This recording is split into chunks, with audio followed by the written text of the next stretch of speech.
నమస్తే, welcome to 1TV news.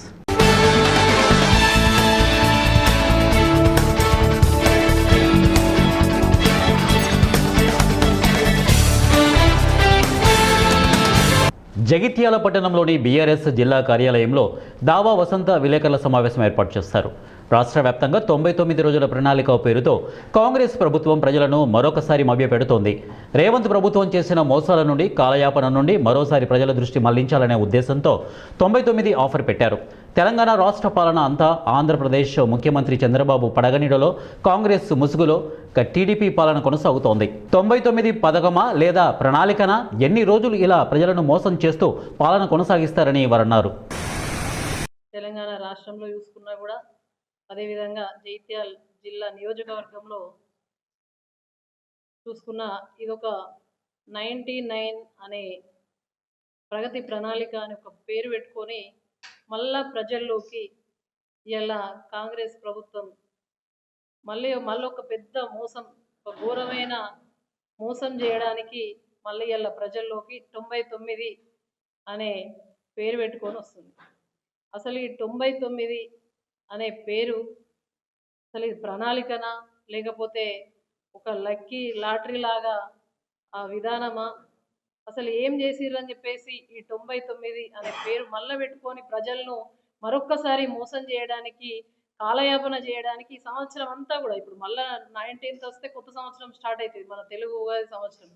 అట్లనే రేవంత్ రెడ్డి గారు చేసినటువంటి, కాంగ్రెస్ ప్రభుత్వం చేసినటువంటి మోసాలను కప్పిపుచ్చుకోవడానికి, ప్రజల యొక్క దృష్టి మరల్చడానికి మరొకసారి 99 ఆఫర్ పెట్టినట్టుగా అనిపిస్తుంది తప్ప ఇది ప్రజలకు వనకొచ్చేది ఏం లేదు.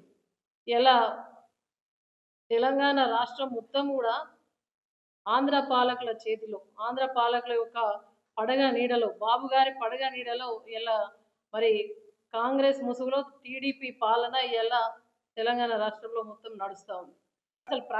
గోపవరం మండలం గోపవరం రెవెన్యూ పొలం 168/1 సర్వే నెంబర్లో 49 సెంట్లు 130, 1633/1, 1633/2, 1634/1లో 2 ఎకరాల కోట్లు విలువ చేసే ప్రభుత్వ భూమిని కాపాడాలని భూ కబ్జాలకు పాల్పడుతూ వాగులను, వంకలను కూడా సైతం కబ్జా చేస్తున్న అధికారులు మామూళ్ల మత్తులో ఊగుతున్నారని భారత కమ్యూనిస్టు పార్టీ CPI-ML లిబరేషన్ జిల్లా standing committee member S Chandrashekhar అన్నారు. నెల్లూరు ముంబై నేషనల్ హైవే 67 జాతీయ రహదారి పక్కనే ఉన్నటువంటి కోట్ల విలువయ్యే ప్రభుత్వ భూమిని కాపాడాలని బద్వేల్ రెవెన్యూ డివిజనల్ అధికారికి ఆధారాలతో కూడినటువంటి వినతి పత్రం సమర్పించారు. 168/1 49 సెంట్ల ప్రభుత్వ భూమిని కూడా పక్కనే ఉన్న పట్టా భూమి ఉన్న వ్యక్తులు కలుపుకొని చుట్టూ ప్రహారీ గోడ నిర్మించారని, ప్రభుత్వ స్థలం ఆక్రమణకు గురైన విషయం పత్రికల ద్వారా వెలుగులోకి రావడంతో అప్పటి రెవెన్యూ అధికారులు ప్రభుత్వ స్థలం చుట్టూ ఉన్నటువంటి ప్రహారీ గోడను కూల్చేశారని అన్నారు. తిరిగి అదే ప్రభుత్వ స్థలాన్ని కబ్జా చేసి ఏర్పాటు చేసుకునేందుకు ఇటీవల బదిలీపై వెళ్లినటువంటి తహసీల్దార్ త్రిభువన్ రెడ్డి పెద్ద మొత్తంలో డీలు కుదుర్చుకొని పనులు మొదలు పెట్టడం సిగ్గుచేటన్నారు. గోపవరం మండలం గోపవరం గ్రామ పొలం సర్వే నెంబర్ 168/1లో 49 సెంట్లు, అదేవిధంగా సర్వే నెంబర్ 1633/1/2, అదేవిధంగా 1634/1లో 2 ఎకరాల స్థలము. దీని విలువ దాదాపు 4 కోట్లు సంబంధించిన దీని విలువ. ఈ స్థలాన్ని ఆక్రమించి సత్య టౌన్షిప్లకు కొంత, అదేవిధంగా విజయ ప్రతాప్ రెడ్డి ఎంచీలకు సంబంధించిన కొంత భాగము మొత్తం ఈ స్థలాన్ని ఆక్రమించడం జరిగింది. నిన్నటి దినము గోపారం తహసీల్దార్ గారికి రిప్రజెంటేషన్ ఇచ్చాము. ఈ దినము ఆర్డీఓ గారికి రిప్రజెంటేషన్ ఇచ్చాము. తక్షణమే ఏదైతే ఆక్రమితులు ఉన్నటువంటి 168/1లో 49 సెంట్లు, అదేవిధంగా 1633, 1634లో తక్షణమే హెచ్చరిక బోర్డులు చుట్టూ ఫిన్సింగ్ వేసి హెచ్చరిక బోర్డు ఏర్పాటు చేయాలని చెప్పేసి ఆర్డీఓ గారిని డిమాండ్ చేశాము.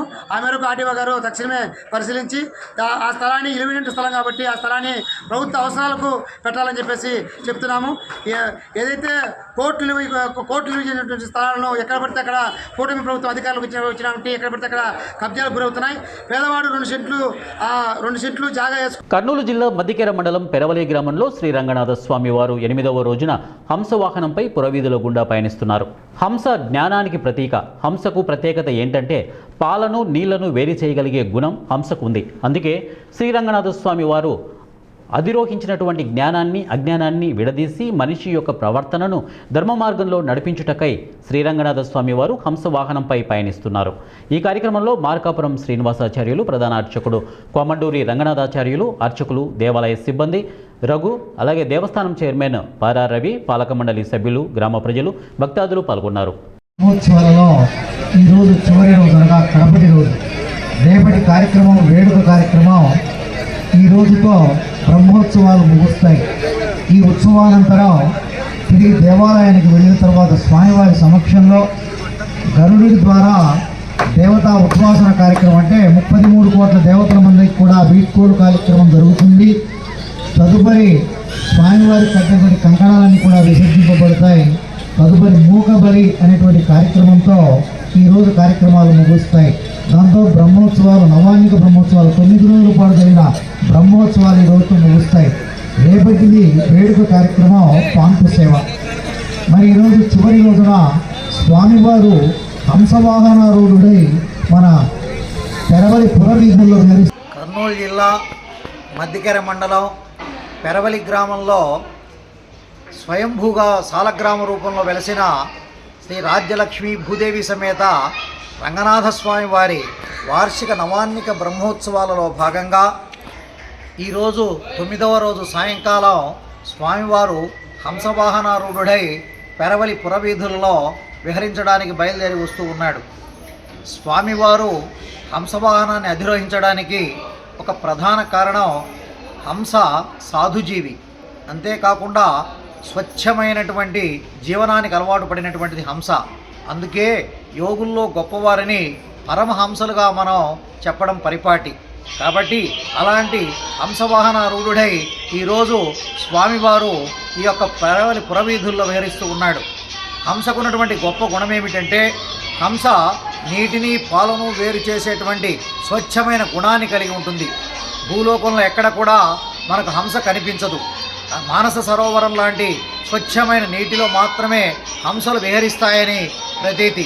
కాబట్టి హంస వాహనారూఢుడై స్వామివారు రావడానికి ప్రధాన కారణం ఏమిటంటే ప్రజలంతా కూడా హంసలాగా స్వచ్ఛమైన జీవితం గడపాలని, ఎప్పుడు కూడా అధర్మానికి దూరంగా ధర్మానికి కట్టుబడి జీవన విధానం కొనసాగాలని, ప్రజలంతా కూడా పరమహంసల్లాగా పోలవరం సహా రాయలసీమ, ఉత్తరాంధ్ర ప్రాజెక్టులను ఒక క్రమ పద్ధతిలో పూర్తి చేసేలా యాక్షన్ ప్లాన్ సిద్ధం చేసుకున్నాము అని ఏలూరు జిల్లా పోలవరం రాష్ట్ర జలవనరుల శాఖ మంత్రి డాక్టర్ నిమ్మల రామానాయుడు అన్నారు. రాష్ట్ర ప్రభుత్వం ఇరిగేషన్ రంగానికి ఎప్పుడూ పెద్దపీట వేసి అవి పూర్తి అయ్యేలా చేస్తోంది కూటమి ప్రభుత్వమే అన్నారు.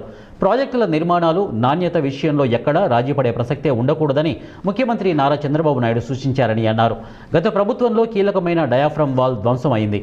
నాణ్యత, ప్రజా భద్రత విషయంలో రాజీ పడకూడదనే కొత్త డయాఫ్రమ్ వాల్ నిర్మాణం చేపట్టామని అన్నారు. ఒక ఆధునిక దేవాలయంగా ఈ కూటమి ప్రభుత్వం పనిచేస్తున్నటువంటి పరిస్థితి. రేపటి భవిష్యత్తులో ఈ ఆంధ్రప్రదేశ్ రాష్ట్రం యొక్క దశ దిశ మార్చేటువంటి ప్రాజెక్టు పోలవరం ప్రాజెక్టు. ఒక కరువు రహిత రాష్ట్రంగా మార్చేటువంటి ప్రాజెక్టు. ఈ రాష్ట్రానికి ఒక వరం పోలవరం ప్రాజెక్టు. అటువంటి పోలవరం ప్రాజెక్టు ద్వారానే రేపటి భవిష్యత్తులో ప్రతి ఎకరం కూడా సస్యశ్యామలం అవుతుందనేటువంటి ఉద్దేశంతో గౌరవ ముఖ్యమంత్రి చంద్రబాబు నాయుడు గారు ఆనాడు 14-19లో 5 సంవత్సరాలు 72% ప్రతి సోమవారం పోలవరంగా మార్చుకుని పనులు పూర్తి చేస్తే, మరి తర్వాత వచ్చినటువంటి ప్రభుత్వం 19-24లో ఆ యొక్క పోలవరం ప్రాజెక్టుని విధ్వంసం చేసి, డయాఫ్రమ్ వాల్ అయితే మొత్తం ధ్వంసం చేసి, స్వయంగా శాసనసభలో సైతం ఆ రోజునటువంటి ముఖ్యమంత్రి కానీ ఆ రోజునటువంటి ఇరిగేషన్ శాఖ మంత్రులు పోలవరం ఎప్పుడు పూర్తవుతుందో చెప్పలేము అని పోలవరం ప్రాజెక్ట్ని ప్రశ్నార్థకం అయిపోయినటువంటి దశలో పోలవరం ప్రాజెక్టుని ఇంకా భవిష్యత్తులో మనం చూడలేము అనేటువంటి విధంగా పోలవరంపై ఆశలు తెలుగు ప్రజలు వదులుకుంటున్నటువంటి దశలో కూటమి ప్రభుత్వం అధికారంలోకి వచ్చాక మళ్ళీ పడకేసినటువంటి ఆ పోలవరం ప్రాజెక్టుని మళ్ళీ చంద్రబాబు నాయుడు గారి పట్టాలెక్కించి మళ్ళీ ఈరోజు పోలవరం ప్రాజెక్టుకి ఒక దశ దిశ విధంగా ఒక షెడ్యూల్ని రేపు 2027 కల్లా పూర్తి చేయాలనే లక్ష్యంతో ఆయన ఇప్పటికే పోలవరం ప్రాజెక్టుని మరి 3 సార్లు స్వయంగా ఫీల్డ్ విజిట్కి వచ్చి ఇక్కడ రివ్యూ చేసి ప్రతి 10 రోజులకు ఒకసారి సెక్రటరియట్లో రివ్యూ చేసుకుంటూ ఈ పనుల్ని ముందుకు తీసుకెళ్తూ ఉన్నాం. ఖచ్చితంగా రేపు రాబోయేటువంటి 2027వ సంవత్సరం ఆంధ్రప్రదేశ్ రాష్ట్ర తెలుగు జాతిలో ఒక సువర్ణాధ్యాయం సృష్టించేటువంటి సంవత్సరం. ఈ యొక్క పోలవరం అనేటువంటి కళ రేపు 2027లో నెరవేరబోతోంది. రేపు 2027లో పూర్తయ్యేటువంటి ఈ మహాయజ్ఞంకి ఈవేళ కూటమి ప్రభుత్వంలో ఉన్నటువంటి నేతలు కానీ అధికారులు కానీ అందరూ కూడా అహర్నిశలు శ్రమించి అంకిత భావంతో ఈ పోలవరం ప్రాజెక్టుని పూర్తి చేయడానికి మేమందరం కూడా ప్రయత్నం చేస్తూ ఉన్నాం. ఇటువంటి మహాయజ్ఞానికి పూర్తవుతుంది అని అంటే అది గౌరవ ముఖ్యమంత్రి చంద్రబాబు నాయుడు గారు, గౌరవ ఉప ముఖ్యమంత్రి పవన్ కళ్యాణ్ గారు. కడప జిల్లా బద్వేలు పట్టణంలోని కుమ్మరి కొట్టాలలో నివాసం ఉంటున్నటువంటి బీసీ కాలనీ వాసుల సమస్యలపై బీజేపీ పట్టణ అధ్యక్షుడు Dharmasetti Venkata Subbaiah, BJYM state executive member Pavan Kumar స్థానిక బీజేపీ నాయకులతో కలిసి స్థానిక ఎంఆర్ఓకు వినతి పత్రాన్ని అందజేశారు. అనంతరం వారు మాట్లాడుతూ నిన్నటి రోజున కలెక్టర్ని కలిసి వినతి పత్రం ఇవ్వడం జరిగిందని, ఎంఆర్ఓ కార్యాలయానికి 32వ వార్డులో బీసీ వాసులకు కోసం సర్వే నంబర్ 1211-2లో 1993 సంవత్సరంలో శ్మశాన వాటిక కోసం 27 సెంట్లు కేటాయించారని, కానీ ఇంతవరకు రెవెన్యూ అధికారులు స్థలం కేటాయింపు చేయలేదని, ఎన్నిసార్లు అధికారుల దృష్టికి తీసుకొని వెళ్ళినా మా సమస్యను పట్టించుకోవడం లేదని వారు పేర్కొన్నారు. ఈ సమస్యపై స్థానిక ఎంఆర్ఓ స్పందిస్తూ 2-3 రోజుల్లో ఈ సమస్యకు పరిష్కారం చూపుతామని వారు అన్నారు. అందరికీ నమస్కారం. నా పేరు ధర్మశెట్టి వెంకట సుబ్బయ్య, బద్వేలు భారతీయ జనతా పార్టీ అధ్యక్షులు. కుమ్మరికోటలో బీసీ కాలనీలో శ్మశానం విషయమై నిన్నటి రోజున గౌరవ కలెక్టర్ గారిని కలవడం జరిగింది. మరి కలెక్టర్ గారు మన బద్వేలు తహసీల్దార్ గారికి రిఫర్ చేయడంతో ఈరోజు తహసీల్దార్ గారిని కూడా వచ్చి కలవడం జరిగింది. ఆయన కూడా సానుకూలంగా స్పందించి మీకు ఆన్లైన్లో ఉన్నటువంటి ఈ శ్మశానాన్ని మీకు తొందరలో మీ హద్దులు మీకు చూపిస్తామని ఆయన కూడా మాకు హామీ ఇవ్వడం జరిగింది.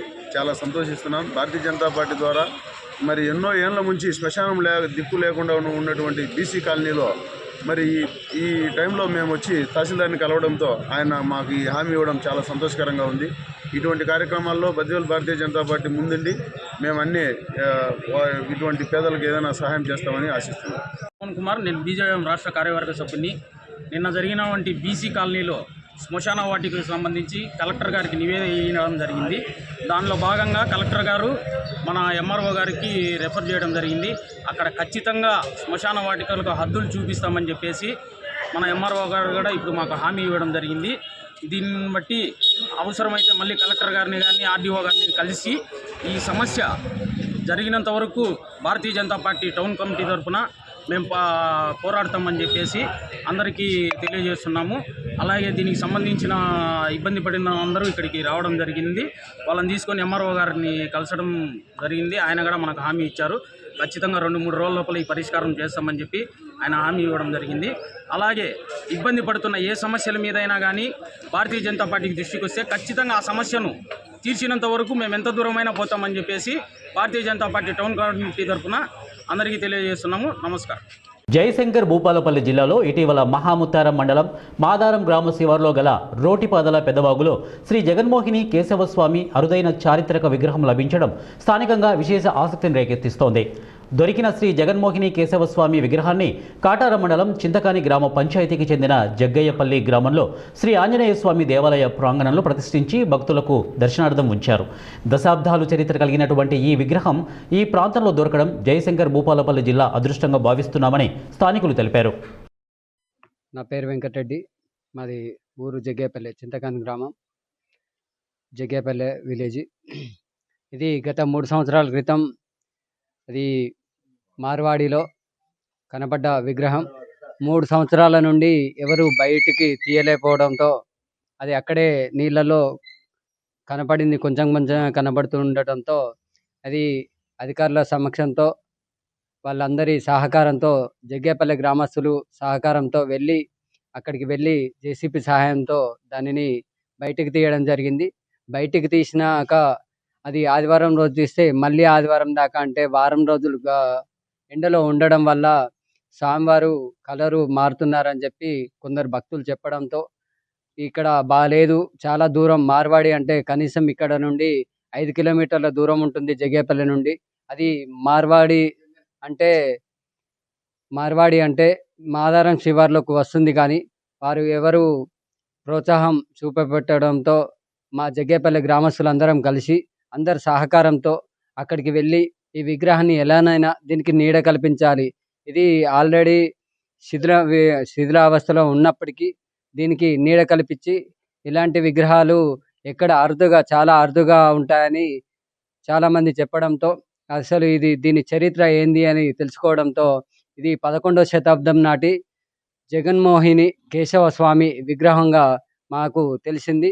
దీనిని ఎలానైనా నీడ కల్పించాలని చెప్పి ఎన్టీఆర్ జిల్లా తిరువూరు రైతు బజారు వద్ద టమాటా రైతులు ఆందోళనకు దిగారు. లోకల్ టమాటా కొనుగోలు చేయకుండా విజయవాడ నుండి టమాటా బాక్సులు కొనుగోలు చేయడం పట్ల ఆగ్రహం వ్యక్తం చేశారు. రాత్రి పగలు నిద్ర లేకుండా 6 గాలాలు కష్టపడి పండించిన టమాటాకు రేటు లేకపోవడంతో టమాటా రైతు కంట కన్నీరు కారుతున్నాయి. టమాటా కోసిన కూలీ డబ్బులు ఇవ్వలేని పరిస్థితిలో ఉందన్నారు. రైతు బజార్లో దళారీ వ్యవస్థ నడుస్తోందని వారు అన్నారు. విజయవాడ నుండి తెచ్చినటువంటి టమాటో బోర్డు రేటు 12 రూపాయలు పెట్టి దళారులు సొమ్ము చేసుకుంటున్నారు.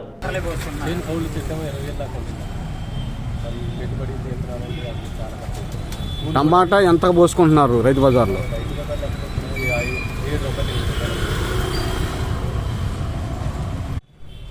12 రూపాయలు పోతుంటే 10 రూపాయలు కడుతున్నారు. బయట నుంచి బాసులు చేస్తున్నారు, తక్కువ రేటుకు అన్నారు, మాకు అంటున్నారు. లోకల్ టమాటా కొనట్లేదు, లోకల్ తక్కువ అడుగుతున్నారు.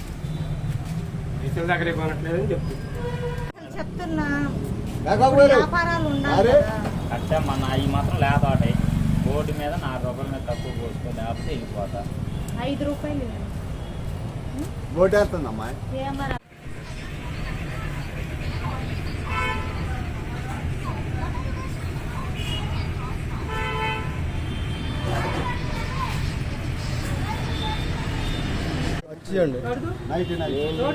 టమాటా రైతు ఇక్కడ లోకల్ కాయ కొనట్లేదు, బయట అవుట్ ఆఫ్ కాయలు తెచ్చుకొని అమ్ముతున్నారట.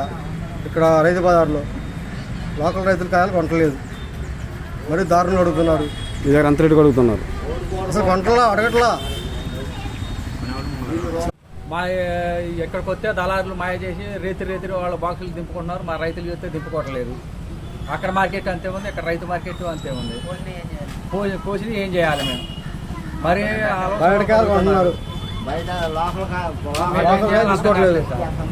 ఆటో ఛార్జీలతో వచ్చి మాకు ఏదైనా న్యాయం చేయండి.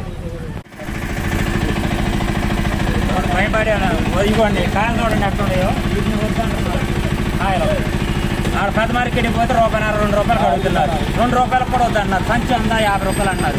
రైతు బజార్ బోర్డు చూస్తే ₹12 రూపాయలు. రేత్రి మాత్రం పెట్లు దిగుతున్నాయి మా యొద్ద అంటున్నారు. ఏంటి ఆ 12 రూపాయలు ఎందుకు పెట్టాలి? 3 రూపాయలు పెట్టమని బోర్డు మేము ఫ్రీకి పంచి పెడతాం. కాయలు ఫ్రీకి పోతాం. ఇది ఇప్పుడు 5 రోజులు వెనకపోతుంది.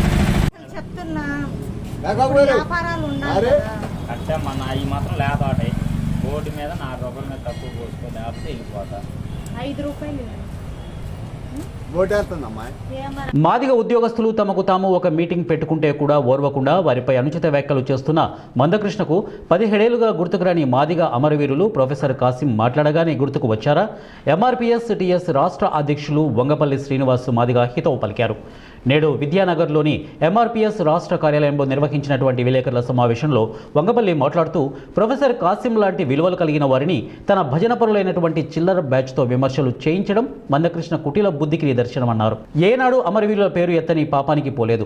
ఉద్యోగస్తులు పెట్టిన మీటింగ్ దెబ్బకు మైండ్ సెట్ అయి అమరవీరుల కుటుంబాల దగ్గరకు పరిగెత్తాడని అన్నారు. బీజేపీ నిజంగా సహకరించిందని మందకృష్ణ మాదేకు చిత్తశుద్ధి ఉంటే బిల్లులు చేసుకోలేదు బీజేపీ ప్రభుత్వం. జమ్మూ కాశ్మీర్ మొన్న పార్లమెంట్లో చట్టం చేసుకున్నా, నేను నచ్చుకున్నా కదా. మరి ఎందుకు నీకు మరి బిల్లు ఎందుకు పెట్టించలేదు నువ్వు? అంటే కోర్టు కూడా మరి బీజేపీ ప్రభుత్వం చెప్తే కోర్టు అదనే చెప్పాలి కదా. నువ్వు మనవాదానికి మొత్తం జవాబు చేస్తలేవు. నువ్వు ఇప్పటికి ఒక వ్యక్తి ఎక్కడైనా చూడండి 2 పార్టీలు ఉంటారు. సారీ, 2 టీఆర్ఎస్లో జాయిన్ అవుతాడు తర్వాత. కానీ ఒకే వ్యక్తి రాష్ట్రంలో ఉన్నాడంటే మావాడే. అది అయిపోగానే మళ్ళీ వర్గీకరణను పట్టిండు. మళ్ళీ 2009లో 4 నుంచి 9 మళ్ళీ 4 తర్వాత అది అయిపోయింది. మళ్ళా ఒక పార్టీ పెట్టి 2004 కూడా మనమే బ్రహ్మాండంగా పనిచేద్దాం. 2009లో వచ్చాడు. ఈ రోజు మాట్లాడతలేరు. ఇక సంఘర్షణ పార్టీ పక్క పెట్టి స్వతంత్రంగా ఎదుగుదాం, ఎస్సీ ఎస్టీ బీసీ అనగాల వర్గాలను ముందుకు తీసుకెళ్దాను వికలాంగ సోషలిస్ట్ పార్టీ నువ్వు స్థాపించకపోతున్నాం మనము. ఆ పార్టీ ఇంకా వారం రోజులలో మహాజన సోషలిస్ట్ పార్టీనే ముందుకు తీసుకెళ్దాం. వరంగల్ మొత్తం కన్నీరు పెట్టి ఏడ్చి ఇక్కడి నుంచి ఎంఆర్పిఎస్ గురించి జెండా గురించి మాట్లాడొద్దు, జెండా గురించి ఎవరు ప్రస్తావించొద్దు. ఇక్కడి నుంచి మహాజన సోషలిస్ట్ పార్టీ ఎవరు మాట్లాడతలేరు. మోత్పల్లి నరసింహ అన్నాళ్ళు ఉంటే వాళ్ళు టీడీపీ వైపు ఉంటున్నారు, దామోదర్ అన్నాళ్ళు ఉంటే వాళ్ళు కాంగ్రెస్ వైపు. మనం ఒక కమిటీ మనం స్వతంత్రంగా పార్టీ పెట్టి ఈ రాజ్యాధికారం కోసం మనం ఫైట్ చేద్దాం అన్నాడు మహాజన సోషలిస్ట్. అది కూడా మార్చినావు. జిల్లా తలకొండపల్లి మండలంలోని దేవుని పడకల్లో అతి పురాతన దేవాలయం శ్రీ లక్ష్మీ వెంకటేశ్వర స్వామి బ్రహ్మోత్సవాలు ఘనంగా నిర్వహిస్తారు. బ్రహ్మోత్సవాలలో భాగంగా బండలాగుడు పోటీలు నిర్వహించడం ఆనవాయితీగా వస్తోంది. చాలా కాలంగా వస్తున్న సాంప్రదాయక ఆచారంగా ఇక్కడ నిర్వాహకులు పోటీలు నిర్వహిస్తుంటారు. ఈ పోటీల్లో 7 ఎద్దుల జతలు కర్నూలు, కడప, నంద్యాల, గుంటూరు, నల్గొండ, హైదరాబాద్ జిల్లాల నుండి పాల్గొన్నాయి. బండలాగుడు పోటీలను చూడడానికి దూర ప్రాంతాల నుండి ప్రజలు వస్తూ ఉంటారు. పోటీల నిర్వహణలో ఎలాంటి ఇబ్బందులు కలగకుండా పోలీసుల సహకారం తీసుకొని పోటీలు ఘనంగా నిర్వహించారు. బండలాగుడు పోటీలో ప్రథమ బహుమతి కడప జిల్లాకు చెందిన చంద్రబాబుల్ రెడ్డి ఎడ్ల జంట 1,10,000 నగదు బహుమతి గెలుచుకుంది. ద్వితీయ స్థానంలో నిలిచినటువంటి నంద్యాల జిల్లాకు చెందినటువంటి కొండారెడ్డి ఎడ్ల జంటకు 90,000 నగదు బహుమతి గెలుచుకోగా, 3వ స్థానంలో కర్నూలు జిల్లాకు చెందిన బాయకాటి బోడన్నకు చెందినటువంటి ఎడ్ల జంట 70,000 బహుమతులను గెలుచుకున్నారు.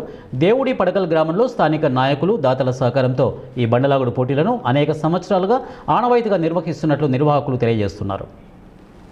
మన ప్రసూన్ రెడ్డి అని చెప్పి సంగీత గోపాల్ గారి కుమారుడు, ఆయన చిన్నతనంలో చనిపోవడం జరిగింది. ఆయన పేరుని ఒక ట్రస్ట్ పెట్టి పేదలకు ఏదో రకంగా ట్రస్ట్ ద్వారా అన్ని సహాయ సహకారాలు, ఇటువంటి కార్యక్రమాలు ఎక్కడ ఏ చేసినా దానికి తన వంతు సహాయంగా చేసుకుంటూ వస్తున్నటువంటి మన సంగీత గోపాల్ రెడ్డి, ఆయన కాంట్రాక్టరు, ఆయన మనకు మొట్టమొదటి బహుమతి ఇవ్వడం జరిగింది. వారికి మన దేవుని పడకల గ్రామం నుంచి వెంకటేశ్వర స్వామి బ్రహ్మోత్సవాలు సందర్భంగా మనకి పెద్ద మొత్తంలో ఈ బహుమతి అందించేందుకు ఆ భగవంతుని ఆశీస్సులు ఉండాలని చెప్పి కోరుకుంటున్నాను. అదేవిధంగా 2వ బహుమతిగా మన పెద్దూరు తండ నూతనంగా ఎన్నికైనటువంటి సర్పంచ్ కేతావ శ్రీనాయక్ గారు తమిళమయ్యి మన బ్రహ్మోత్సవాలు వస్తున్నాయి, మీరు మన బ్రహ్మోత్సవాలకు ఏదన్నా ఒక బహుమతి ఇవ్వాలి అని చెప్పి అడిగితే ఎమ్మడే అన్నా నువ్వు ఏ బహుమతి అయితే ఆ బహుమతి ఇస్తా అని చెప్పి ముందుకు వచ్చినందుకు ఆ తమిళ కూడా సర్పంచ్ కూడా. అలాగే భవిష్యత్తులో ఇంకా ఎన్నో కార్యక్రమాలు చేసి యువతను గొప్ప స్థానంలో చూసి, అంటే ఆటలలో కానీ వాళ్ళకు ఏ టాలెంట్ ఉంటే ఆ టాలెంట్లో మంచిగా రాణించుకుంటూ ప్రతి విషయంలో ముందరికొయ్యి మన మల్లేశన్న గ్రామ సర్పంచ్గా ఖచ్చితంగా అభివృద్ధి చేస్తాడు. వాళ్ళ టీం కూడా ఉప సర్పంచ్ కానీ గ్రామ పెద్దలు కానీ అలాగే వార్డు మెంబర్లు కానీ మంచిగా చేస్తారనేది ఒక నమ్మకం ఖచ్చితంగా ఉంది. ఎందుకనంటే వాళ్ళ టీం ఎప్పుడు కూడా అహర్నిశ ఆలోచన చేసేది ఏంటంటే పిల్లల భవిష్యత్ గురించి, పిల్లల అంటే వాళ్లకు భవిష్యత్తులో గొప్ప స్థానంలో ఉండాలి, వాళ్ళ ఆలోచనలు గొప్ప స్థానంలో ఉండాలని చెప్పి ఫస్ట్కి వెళ్ళి చాలా విషయాలు మేము మాట్లాడుకోవడం జరుగుతుంది. అలాంటి కార్యక్రమాలు ఎన్నో చేసుకుంటూ ముందుకెళ్తున్న శంకరన్న లాంటి వాళ్ళు కానీ, మల్లేశన్న లాంటి వాళ్ళు కానీ, అలాగే గ్రామ ఉప సర్పంచ్ కానీ, అలాగే వార్డు మెంబర్లు కానీ, ఇక్కడ ఉన్న వేదిక పైన పెద్దలు ప్రతి ఒక్కరికి సహకరించిన ప్రతి ఒక్కరికి, అలాగే ఇప్పటిదాకా పోలీస్ శాఖ వారు కూడా ఒక 50,000 రూపాయలు దీనికి సహకరించారని చెప్పారు. చాలా సంతోషకరం సార్. ఇలాంటి కార్యక్రమాలకు మీరు అంటే పరోక్షంగా ప్రత్యక్షంగా 2 రకాల సాయం చేసినందుకు ఒకసారి తలకొండపల్లి పిఎస్ వారికి ఒకసారి పాదాభివందనాలు తెలియజేసుకుంటున్నా. మరొకసారి ఇలాంటి కార్యక్రమాలు ఎన్నో చేసుకోవాలి. ఇప్పటికే సమయం చాలా లేట్ అయింది కాబట్టి మాకు కూడా అర్జెంట్ ఇంటికాడికి వెళ్ళి ఫోన్ వచ్చింది.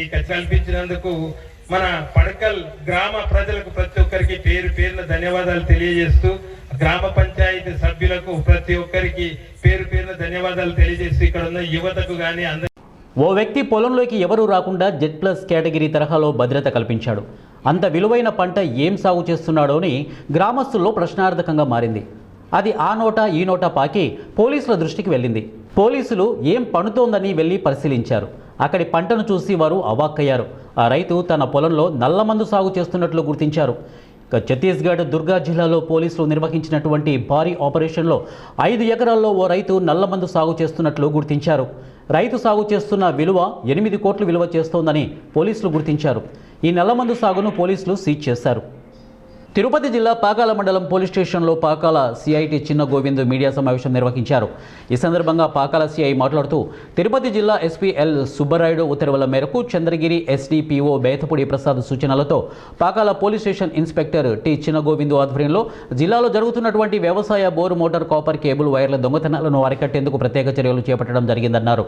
ఈ క్రమంలో Pakala police station sub inspector of police C Tarun తమ సిబ్బంది మునిరాజు, శ్రీనాథ్ మరియులతో కలిసి ప్రత్యేక గస్తీ నిర్వహించారు. మార్చి 8వ తేదీ మధ్యాహ్నం సుమారు 3 గంటల సమయంలో తిరుపతి జిల్లా పాకాల మండలం పాకాల రైల్వే అండర్ బ్రిడ్జి సమీపంలో వాహన తనిఖీలు చేపట్టగా ఒక ఆటో వద్ద 4 వ్యక్తులు అనుమానాస్పదంగా కనిపించారు. పోలీసులను గమనించిన వారు ఆటోను అక్కడే వదిలి పారిపోవడానికి ప్రయత్నించగా వెంటాడి పట్టుకున్నారు. వారి వద్ద ఉన్న సంచులను పరిశీలించగా కాపర్ కేబుల్ వైర్లు మరియు దొంగతనాలకు ఉపయోగించే పనిముట్లు లభించాయి. విచారణలో వారు తిరుపతి జిల్లా పరిధిలో ఉన్నటువంటి పలు మండలాల్లో వ్యవసాయ బోరు మోటార్లకు అమర్చినటువంటి కాపర్ కేబుల్ వైర్లను కత్తిరించి దొంగతనం చేయడం మరియు ఇళ్లలో చోరీలకు పాల్పడినట్లు ఒప్పుకున్నారు. దర్యాప్తులో భాగంగా మరికొంతమంది సహచరుల వివరాలు బయటపడడంతో మొత్తం 7 మంది నిందితులు ఈ కేసులో ఉన్నట్లు గుర్తించి అరెస్టు చేశారు. శ్రీనాథ్ మరి సిబ్బందితో ఒక టీంను ఫామ్ చేయడం జరిగింది.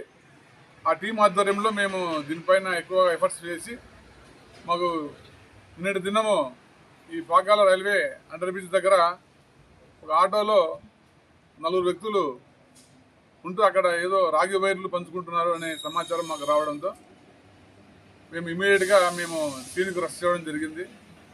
మధ్యాహ్నం 3 గంటలకు వెళ్ళి అక్కడ 4 ముద్దాయిలను మేము అరెస్ట్ చేయడం జరిగింది. అందులో ఈ నల్లతంబి శ్రీనివాసు, పృథ్వీరాజు, నాగపూర్ బలరాం, దేవరాజు మురుగేష్ అనే ఈ 4 ముద్దాయిలు కూడా ఈ గాజులమండెము రేణిగుంట మండలం చెందినవారు. ఇందులో నల్లతంబి శ్రీనివాస్ అనేవాడు లాస్ట్ 2 years ముందర ఒక ఆటోలో పోతున్న ప్రయాణికుడిని బెదిరించి అతని దగ్గర డబ్బులు తీసుకున్న కేసు నమోదైంది. అతను అప్పుడు మైనర్గా ఉండడంతో చిన్నపిల్లలు జైలుకి పోయేసి వచ్చినా కూడా మళ్ళీ అదే విధంగా నేరాలు కొనసాగిస్తున్నాడు. ఇందులో 3వ ముద్దాయి నాగపూర్ బలరాం అనే ఇతను కూడా పాత నేరస్తుడే. ఇతను కూడా మన రామచంద్రాపురం మండలంలో 2022 సంవత్సరం 3 సంవత్సరాలకు ముందు ఇక్కడ ట్రాన్స్ఫార్మర్లు వైర్లు చోరీ చేసిన కేసులో అతను ముద్దాయిగా ఉన్నాడు. అతన్ని కూడా అప్పుడు అరెస్ట్ చేసేసి జైలుకు పంపించేసి రిలీజ్ చేసినారు. వాళ్ళు మళ్ళీ బయటకు వచ్చిన తర్వాత కూడా వాళ్ళ ప్రవర్తన మార్చుకోలేదు. మరియు వాళ్ళతో పాటు కాకుండా వాళ్ళ స్నేహితులను కలుపుకొని అఫెన్స్ చేయడం జరిగింది. అదేవిధంగా ఈ కాపర్ వైర్లు అమ్మిన వీళ్ళందరూ మన తిరుపతి టౌన్ రేణిగుంట ఏరియాలో ఇక్కడ ఉన్న గుజరీ షాప్ వాళ్ళకు వీళ్ళు రాగవైర్లు చెప్పి అమ్మినారు. అక్కడ వీళ్ళు గత సుమారుగా 2 సంవత్సరాలుగా వాళ్ళకు రాగవైర్లు అమ్ముతున్నారు, ప్లస్ ఇనుప సామాన్లు కూడా అమ్ముతున్నారు. వీళ్ళు వాళ్ళకి దొంగలని తెలిసిన సమాచారం పెట్టి వీళ్ళు తెచ్చిన రాగవైర్లు వాళ్ళు కొనడం జరిగింది.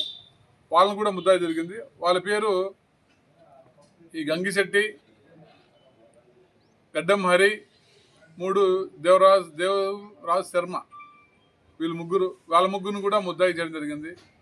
మేము ఒక విజ్ఞప్తి ఏమంటే ఇలాంటి దొంగ సొమ్ములు ఇలాంటి ఎవరన్నా తెచ్చి అమ్మినప్పుడు ఆ వ్యాపారస్తులు కానీ కొనేవారు కానీ వారి యొక్క బయోడేటా గమనించండి. వారి ఆధార్ కార్డులు పూర్తిగా తీసుకొని వారికి ఏమన్నా మీరుంటే కొనుక్కోమని మేము యొక్క సలహా. ఇదే విధంగా ఇంకా ఇలాంటి నేరాలు జరగకుండా మేము తగిన గస్తీ ఏర్పాటు చేస్తున్నాము. ఎస్పీ గారి సూచనలతో మేము ప్రత్యేక టీంలు ఏర్పాటు చేసేసి ఈ పాకాల మండలంలో ఎలాంటి నేరాలు జరగకుండా అరికట్టకు మేము కృషి చేస్తున్నామని మీ అందరి పూర్వకంగా తెలియజేస్తున్నాం. ఇవి బులెటిన్ అప్డేట్స్. నెక్స్ట్ బులెటిన్లో కలుద్దాం. అండ్ దెన్ కీప్ వాచింగ్ వాటీవీ న్యూస్.